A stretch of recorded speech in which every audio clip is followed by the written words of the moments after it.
যাতায়াতৰ ক্ষেত্ৰত চৰম দুৰ্ভোগ লাহৰীঘাটবাসীৰ এখন জৰাজীৰ্ণ কাঠৰ দলঙে জলাকলা খুৱাইছে ৰাইজক। কদমতলা ঔতলা বৰি সংযোগী পথৰ কাঠৰ দলঙৰ দুৰৱস্থা ইয়া। জৰাজীৰ্ণ দলংখন যিকোনো মুহূৰ্তত খহি পৰাৰ আশংকা। দলংখনৰ বাবে অঞ্চলটোলৈ নাহে জৰুৰীকালীন সেৱাৰ বাহন। শীঘ্ৰেই জৰাজীৰ্ণ দলংখন নিৰ্মাণ কৰি দিয়াৰ বাবে দাবী জনাইছে স্থানীয় ৰাইজে। দলঙৰ অৱস্থা একেবাৰে বেয়া। আমি যাব নোৱাৰোঁ, সেইখিনিৰ পৰা এইখিনি খোজকাঢ়ি যাব লাগে, মানুহ যাব নোৱাৰে, এনেকুৱা অৱস্থা হৈছে। এতিয়া এমাৰ্জেঞ্চি যিটো ঠিক কৰে আমাৰ অহা যোৱা ভাল হ'ব। সমাগত নিৰ্বাচন, আপোনালোকে আকৌ ভোট দিব লাগিব, বিধায়ক বনাব, কিন্তু আপোনালোকৰ সমস্যাৰ প্ৰতি বিধায়কে কিমান গুৰুত্ব দিছে? গুৰুত্ব ক'ত দিয়া নাই, বিধায়কে গুৰুত্বই দিয়া নাই। খুবেই লাজ লগা বিষয় যে বিজেপি চৰকাৰৰ দিনত আমাৰ এই দলংখনৰ অৱস্থাটো চাওক আপুনি। মানুহ জানো খোজকাঢ়ি আহিলে পৰি যাব এনেকুৱা অৱস্থা। গাড়ীখন লৈ আহিব ভয় লাগে বিজেপি চৰকাৰৰ দিনত। আমি খুবেই বিজেপিৰ কাৰণে লাগি আছোঁ, বিজেপি এবাৰো আহিব, কিন্তু আমাৰ দলংখন অকণমান চালে ভাল পাওঁ আৰু আমাৰ অহা যোৱা এইটো ৰাস্তা। এইটোৰ লগত সংযুক্ত যিমানখিনি দলং আছে গোটেইসোপা দলং ইতিমধ্যে কাম আৰম্ভ হৈ গৈছে, আৰু ইতিমধ্যে আমাৰ বাৰিষা ছিজন আৰম্ভ হ'ব।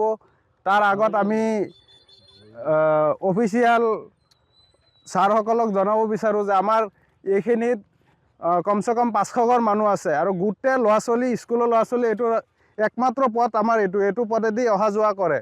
যাতায়াতৰ ক্ষেত্ৰত চৰম দুৰ্ভোগ লাহৰীঘাটবাসীৰ এখন জৰাজীৰ্ণ কাঠৰ দলঙে জলাকলা খুৱাইছে ৰাইজক। কদমতলা ঔতলা বৰি সংযোগী পথৰ কাঠৰ দলঙৰ দুৰৱস্থা ইয়া। জৰাজীৰ্ণ দলংখন যিকোনো মুহূৰ্তত খহি পৰাৰ আশংকা। দলংখনৰ বাবে অঞ্চলটোলৈ নাহে জৰুৰীকালীন সেৱাৰ বাহন। শীঘ্ৰেই জৰাজীৰ্ণ দলংখন নিৰ্মাণ কৰি দিয়াৰ বাবে দাবী জনাইছে স্থানীয় ৰাইজে। দলঙৰ অৱস্থা একেবাৰে বেয়া। আমি যাব নোৱাৰোঁ, সেইখিনিৰ পৰা এইখিনি খোজকাঢ়ি যাব লাগে, মানুহ যাব নোৱাৰে, এনেকুৱা অৱস্থা হৈছে। এতিয়া এমাৰ্জেঞ্চি যিটো ঠিক কৰে আমাৰ অহা যোৱা ভাল হ'ব। সমাগত নিৰ্বাচন, আপোনালোকে আকৌ ভোট দিব লাগিব, বিধায়ক বনাব, কিন্তু আপোনালোকৰ সমস্যাৰ প্ৰতি বিধায়কে কিমান গুৰুত্ব দিছে? গুৰুত্ব ক'ত দিয়া নাই, বিধায়কে গুৰুত্বই দিয়া নাই। খুবেই লাজ লগা বিষয় যে বিজেপি চৰকাৰৰ দিনত আমাৰ এই দলংখনৰ অৱস্থাটো চাওক আপুনি। মানুহ জানো খোজকাঢ়ি আহিলে পৰি যাব এনেকুৱা অৱস্থা।